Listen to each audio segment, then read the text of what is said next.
گزشتہ ایک ویڈیو میں او سی ڈی کی بنیادی تعارف اور اس کی عمومی علامات بیان کی گئی تھی۔ اس ویڈیو میں ہم بات کر لیتے ہیں کہ او سی ڈی یا آبسیسو کمپلسیو ڈس آرڈر سے نمٹنے کے لیے کیا کیا جائے۔ سب سے پہلے تو او سی ڈی کی علامات جب ظاہر ہو جائیں تو اس کے ٹریگر یعنی محرکات و اسباب کو جاننا ضروری ہے۔ وہ خیالات اور حالات ہیں جن کی وجہ سے او سی ڈی پیدا ہوا۔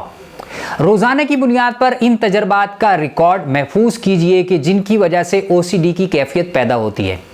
پھر ان تجربات سے کتنی شدت میں او سی ڈی کا خوف اور احساسات پیدا ہوتے ہیں، ان کا تجزیہ بھی کیجئے۔ مثلا اگر آپ کو جراثیم سے آلودہ ہونے کا خوف ہے تو ہو سکتا ہے کہ گھر کی ریلنگ چھونے سے اس خوف کی شدت 3 ہو، جبکہ کمرے یا شاپنگ سینٹر کا فرش چھونے پر یہ شدت 10 ہو، اور 15 منٹ تک ہاتھ دھونے سے آپ کے اس خوف میں کمی واقع ہوتی ہو۔ اگلا کام یہ کیجئے کہ ان ٹریگرز کو کم کرنے والے کام اہتمام اور پوری توجہ سے کیجئے۔ مثلا آپ بار بار گھر کا تالا دیکھتے ہیں کہ بند بھی ہے یا نہیں۔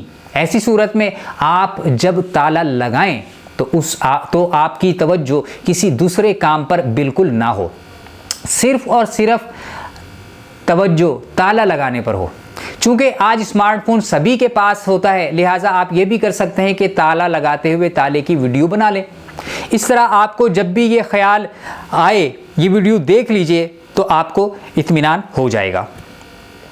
دیکھا گیا ہے کہ اپنے ٹریگر کو کھوجنے اور کام کرتے ہوئے اس پر توجہ رکھنے سے او سی ڈی کی شدت میں واضح کمی ہو جاتی ہے۔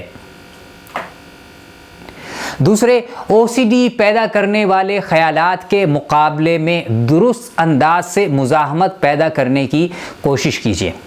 البتہ یہ بات ذہن میں رہے کہ ابتدا میں جب ان خیالات اور کمپلشن سے نمٹنے کی کوشش کی جاتی ہے تو مزاحمت آتی ہے اور مزید خوف محسوس ہو سکتا ہے۔ ایسے میں آپ کا تھراپسٹ آپ کو کمپلسیو ریچولز کی تکمیل کا مؤثر طریقہ سکھا سکتا ہے۔ یہ عمل نفسیات کی زبان میں ایکسپوجر اینڈ رسپانس پریونشن یا ERP کہلاتا ہے اور او سی ڈی کی پروفیشنل ٹریٹمنٹ کے لیے استعمال کیا جاتا ہے۔ ERP میں آہستہ آہستہ خوف کو کم کرنے والی مشقیں کرائی جاتی ہیں۔ ان کا نتیجہ یہ نکلتا ہے کہ کمپلسیو تھاٹس یعنی وہ خیالات اور احساسات جن کی وجہ سے آدمی ایک ہی کام بار بار کرنے پر مجبور ہوتا ہے، ان خیالات کی شدت کم ہو جاتی ہے اور او سی ڈی میں کمی واقع ہوتی رہتی ہے۔ ERP ایک پورا طریقہ کار ہے جس کے لیے آپ کسی تھراپسٹ سے رابطہ کر سکتے ہیں۔ تیسرے، آپ کو جو آبسیسو تھاٹس آتے ہیں انہیں چیلنج کیجئے۔ اس کا آسان طریقہ یہ ہے کہ اپنے ان مخصوص خیالات کو تحریر کریں۔ جب اور جس وقت یہ خیالات آپ پر حاوی ہوں وہ وقت اور واقعہ تحریر کیجئے۔ اس طرح آپ کو پتہ چل جائے گا کہ آپ کے ان خیالات کی نوعیت کیا ہے اور کس انداز سے اور کب کب آپ پر یہ حملہ کرتے ہیں۔ نیز ایک ہی خیال کو بار بار لکھنے سے بھی فرق پڑتا ہے۔ چونکہ لکھنے کا عمل محض سوچنے کے عمل سے مشکل ہوتا ہے، لہٰذا جب ان خیالات کو لکھیں گے تو ان کی شدت میں بھی کمی واقع ہوگی۔ چوتھا کام یہ کیجئے کہ اپنے گھر والوں اور قابل بھروسہ دوستوں سے اپنی اس حالت کا تذکرہ ضرور کیجئے تاکہ وہ آپ کی حالت کو دیکھ کر آپ کے معاون بنیں، نہ کہ آپ پر تنقید شروع کر دیں۔ تنہا رہنے کی بجائے گھر والوں اور دوستوں کے درمیان رہنے سے یہ خیالات کم ہوتے رہتے ہیں، جبکہ تنہائی میں آبسیسو تھاٹس کا غلبہ ہوتا ہے۔ خود کو مصروف رکھنا بھی ضروری ہے۔ جیسے تنہائی میں یہ خیالات بڑھتے ہیں، ایسے ہی فارغ رہنے سے بھی دماغ میں یہ خیالات ٹھاٹھیں مارنا شروع کر دیتے ہیں۔